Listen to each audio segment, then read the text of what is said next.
ये विक्रांत है। विक्रांत जहाज जो था इस पे से इसके ऊपर देखिए आपको लड़ाकू जहाजें दिखेंगे। पीएनएस गाजी को क्या आदेश दिया गया था भाई कि तुमको जाना है और इस विक्रांत को बंगाल की खाड़ी में जाने के बाद इसी में डुबा देना है। अब पाकिस्तान वालों का इतना दिन तो अच्छा था नहीं। भारतीय खुफिया एजेंसी को पता चल गया कि पाकिस्तान की पनडुब्बी वो समुद्र के अंदर अंदर चलती है, उसको साइलेंट किलर कहा जाता है। पाकिस्तान की पनडुब्बी चल दी है पश्चिमी पाकिस्तान से बंगाल की खाड़ी की ओर, ये अरब सागर से बंगाल की खाड़ी की ओर चल दिया।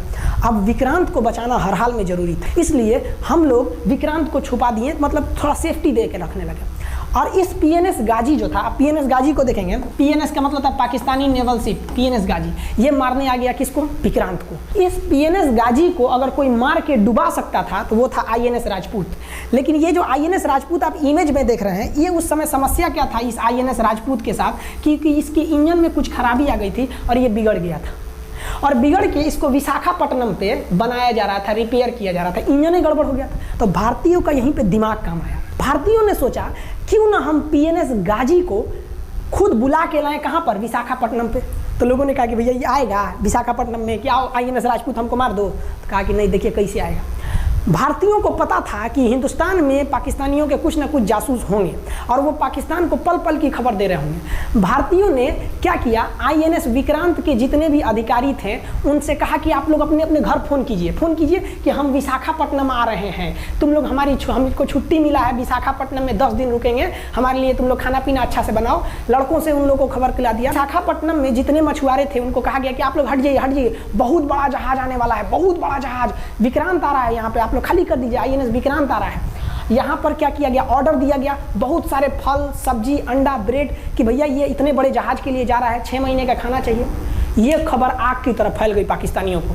अब पाकिस्तान में खबर लग गई कि भैया आईएनएस विक्रांत यहाँ नहीं है, आईएनएस विक्रांत विशाखापट्टनम पे है। अरे बकलोलवा, विशाखापट्टनम पर पीएनएस गाजी की मौत यमराज इंतजार कर रहा था आईएनएस राजपूत। ये गधा जो था पीएनएस गाजी, ये मुड़ गया किधर की ओर? विशाखापट्टनम की ओर। और विशाखापट्टनम पर चुपचाप शांति से खड़ा हुआ जहाज आईएनएस राजपूत इंतजार कर रहा था। तो पानी के अंदर अंदर आओ, ये अभी बाहर निकला हुआ है, पानी के अंदर रहती है। और आईएनएस राजपूत देखा कि ये आ रहे हैं, वो आईएनएस राजपूत को मारता कि इससे पहले ही आईएनएस राजपूत मार के तबाह कर दिया पीएनएस गाजी को। पीएनएस गाजी पर को डूबने के बाद पाकिस्तान को बहुत बड़ा सदमा लग गया। पाकिस्तान को यह एहसास हो गया कि अब हम कभी नहीं जीत सकते हैं, क्योंकि ये पीएनएस गाजी अमेरिका से खरीदा हुआ एक बहुत ही शक्तिशाली पनडुब्बी थी जिसे कोई डुबा नहीं सकता था। और हम लोगों ने उसको इस जहाज से डुबाया जो जहाज खराब हो चुका था, जिसका इंजन खराब था। भारतीय सेना का मोराल पूरे 7वें आसमान पर था और पाकिस्तानी दिन पर दिन बर्बाद हो रहे थे। अब पाकिस्तानियों को लगा अब क्या करेंगे, तो पाकिस्तानियों ने अमेरिका में फ़ोन किया, भैया आप कुछ कीजिए। तो अमेरिका ने ना यूएनओ में मुद्दा उठा दिया, यूनाइटेड नेशन ऑर्गेनाइजेशन, इसकी जो सिक्योरिटी काउंसिल है, सुरक्षा परिषद, इसमें कह दिया पूर्वी पाकिस्तान पर जुल्म कर रहा है, मार रहा है। तो रसिया उस समय हमारा साथ दिया, कहा कि तू देर जानता है जुल्म कर रहा है, भारत जो कर रहा है सही कर रहा है, हम इस प्रस्ताव के खिलाफ में वीटो करते हैं।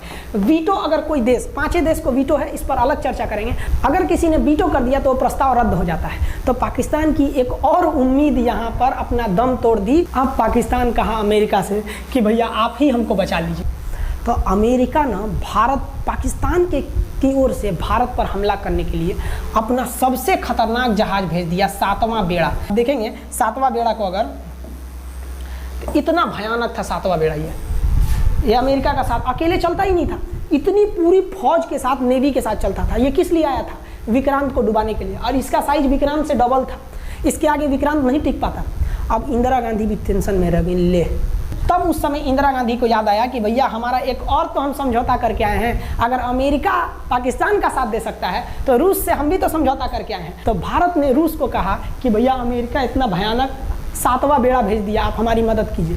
तो रूस ने कहा टेंशन क्या लेते हो, देखो हम बोलते हैं। रूस ने परमाणु पनडुब्बी भेज दी और रूस ने अपना 40वां बेड़ा भेज दिया। आप देखेंगे ये रूस का 40वां बेड़ा है, ये अपने भारी भरकम जहाज़ों के पूरे ग्रुप के साथ चल दिया, कहा कि चल भैया देखते हैं तुमको कौन मारेगा भारत को।